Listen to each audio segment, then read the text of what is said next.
адамдар болған, және ол жасарып келе жатыр бұл аурулардың несі. Сондықтан бізде облыс, биыл Ұлытау облысы арнайы өздері комиссия құрып, сол қазір Экосервис деген жауапкершілігі шектеулі кәсіпорын, ол серіктестік, сол жұмыс істеуді бастады. Өткен айда бірінші рет осы сәуір айында отырысын өткізді. Мен өзімізді осы Байтақ партиясының мүшесі ретінде арнайы сол комиссияның құрамына кіріп, қазір жұмысын жүргізіп жатыр. Енді келесі айда әр ай сайын олар бізге есеп беріп отырады. Бұл кешенді түрде зерттеу жүргізеді. Себебі онда медициналық тұрғыдан да мысалы неліктен адамдардың несінде осы аурудың бар.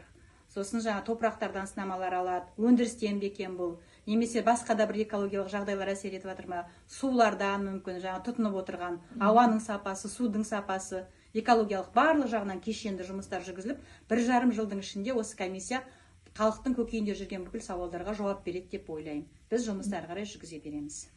Рахмет. Жалпы қазір қандай шара қолға алынуда?